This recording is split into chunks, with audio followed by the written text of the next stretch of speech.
মুহূর্তে আমি লাইভ দেখাচ্ছি, দেখবেন এই জল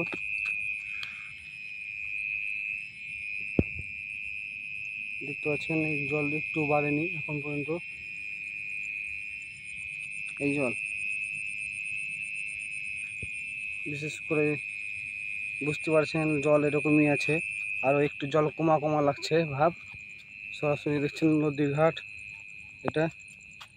এবার আমি চলে যাব এই নদীর ঘাট।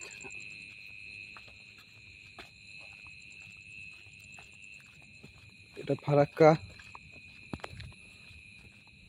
এই যে নদীর বাঁধ, সরাসরি আমি চলে যাচ্ছি।